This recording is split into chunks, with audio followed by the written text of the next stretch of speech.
Our third speaker is Angelica Lur.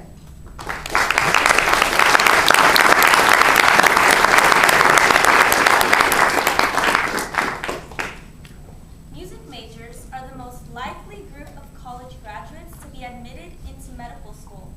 I found that pretty interesting, so I did my research.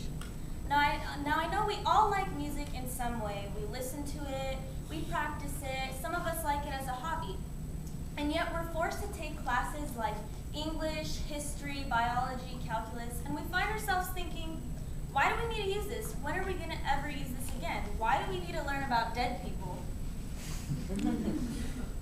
I can relate to this because I've been in music for about 10 years, and I've been in piano, choir, and I'm currently enrolled in a music class here.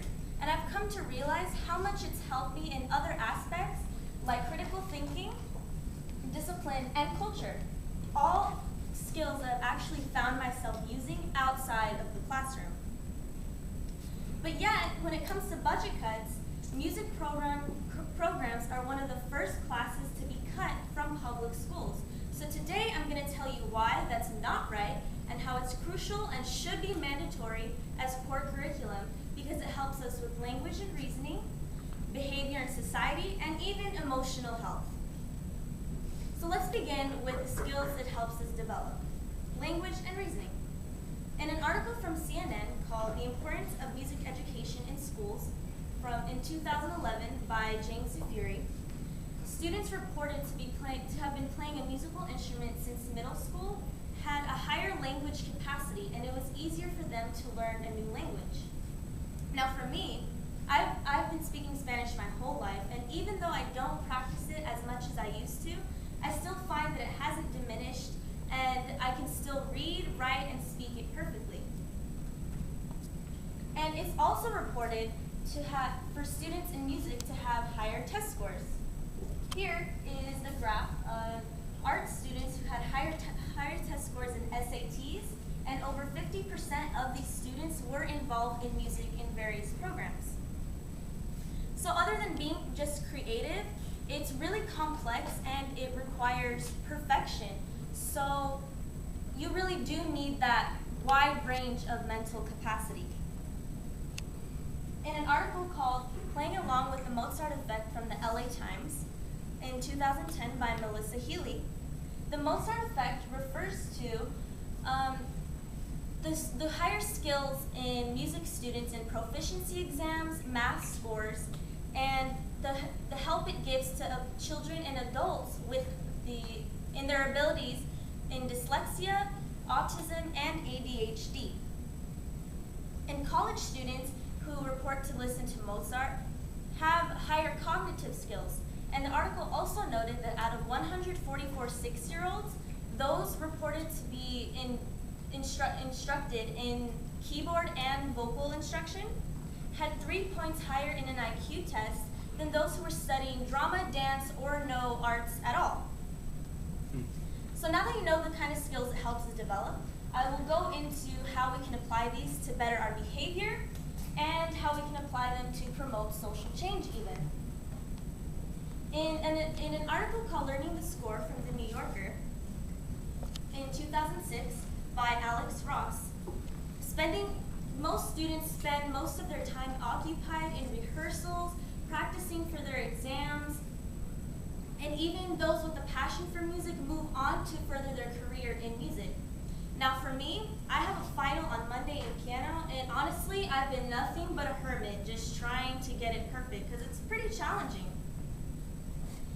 And some of these are involved in cultural events, and they put concerts for benefits for their peers, fundraisers, and to reveal unrecognized talent.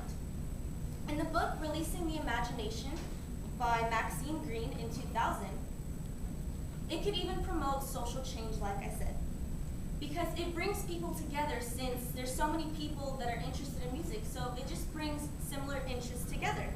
It also develops a tolerance for different styles, different cultures, and even in the classroom for their peers' mistakes in music. When I'm in the classroom in my class this quarter, I can appreciate and understand the strenuous work it takes to get every note exactly right, because it's really hard. And I don't remember the last time biology or history helped me appreciate my peers and their mistakes, and I don't remember it making me more understanding, and you really need that. Children are mostly influenced by this because they are the ones that are instilled with it since a very young age. So far we've learned the skills they help us develop, how we can apply them to society and our behavior, and now we're going to go into how they can even keep us emotionally healthy. Music promotes emotional stability, and it can even give us a higher self-esteem. In an excerpt from the International Journal of Music Education and by Suzanne Hallam in 2009, those that progressed in their music instruction also had a corresponding progression in their self-esteem, and mostly because it gives you more of a sense of achievement. And it's kind of true because a lot of my friends, well actually most of them, don't play an instrument or sing or do anything in music. So it makes me feel pretty good that I can do something that not everyone can do, which feels pretty awesome. And when I took calculus, it was the first class I failed, I struggled, so that really did not help my self-esteem at all. I did not feel like I had an achievement. It also gives you more of a willingness to talk about your feelings. Now, I've been a pretty reserved person, but I have noticed that at times it becomes a lot easier for me, especially because I practice in my music class, to talk about my feelings and my struggles. It also keeps us emotionally healthy, and students at the University of Texas from the same journal reported that they had less issues with alcohol and they had more stable relationships. Now I have a friend who's a math whiz. He wants to be a biomedical engineer, but since his freshman year in high school, he's struggled with alcohol, drugs, and stealing because he's just so unhappy with himself, and that's not good, obviously. So it ultimately just makes us comfortable with other people, with ourselves, and with a higher self-esteem. That means better cooperation with others, better teamwork, understanding of others, and ultimately better performance in about anything, right? So now that we know how the skills it helps us develop, how we can apply them to society, and how it can even help us keep ourselves sane, I hope you understand the importance of music classes in the classroom, because really it's just as important as any other subject. Now keep in mind that I'm not degrading any other subject or any other professor, but I am saying that these classes are just as important because they even help us in every other subject that we take. Therefore, they should be mandatory in core curriculum because of what we've talked about. They help us in language and reasoning, behavior and society, and even our emotional health.